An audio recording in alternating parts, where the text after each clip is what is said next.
إن الحمد لله نحمده ونستعينه ونستغفره ونعوذ بالله من شرور أنفسنا ومن سيئات أعمالنا من يهده الله فلا مضل له ومن يضلل فلا هادي له أشهد أن لا إله إلا الله وحده لا شريك له وأشهد أن محمدا عبده ورسوله أما بعد إن خير الحديث كتاب الله وخير الهدي هدي محمد صلى الله عليه وسلم وشر الأمور محدثاتها وكل محدثة بدعة وكل بدعة ضلالة وكل ضلالة في النار.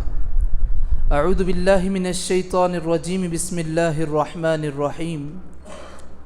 يا أيها الذين آمنوا اتقوا الله حق تقاته ولا تموتن إلا وأنتم مسلمون. يا أيها الناس اتقوا ربكم الذي خلقكم من نفس واحدة وخلق منها زوجها وبث منهما رجالا كثيرا ونساء واتقوا الله الذي تساءلون به والأرحام إن الله كان عليكم رقيبا. يا أيها الذين آمنوا اتقوا الله وقولوا قولا سديدا يصلح لكم أعمالكم ويغفر لكم ذنوبكم ومن يطع الله ورسوله فقد فاز فوزا عظيما. أعوذ بالله من الشيطان الرجيم. بسم الله الرحمن الرحيم.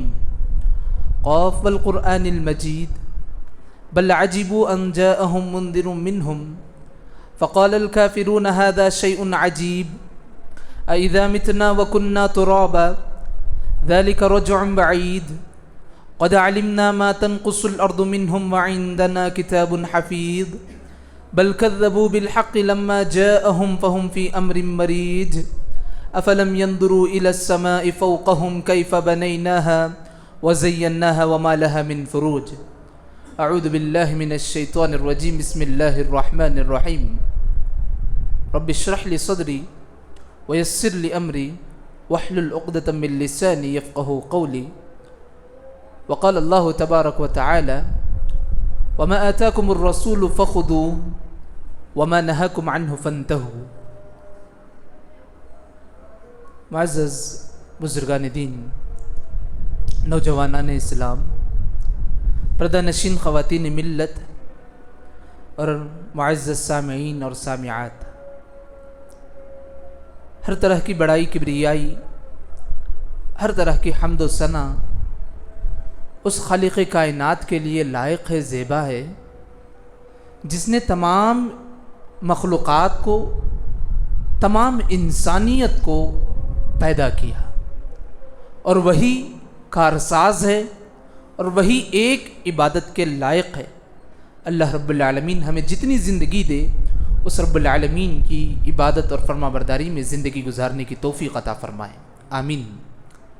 درود و سلام ہو آخری پیغمبر محمد عربی صلی اللہ علیہ وسلم پر، جنہیں اللہ رب العالمین نے پوری انسانیت میں رسول کے لیے منتخب کیا، جنہیں لوگوں کی ہدایت کے لیے اور انبیاء کے سلسلے کے خاتمے کے لیے اللہ رب العالمین نے پیارے نبی محمد الرسول اللہ صلی اللہ علیہ وسلم کا انتخاب کیا اور رسول بنا کر کے ہم تک بھیجا.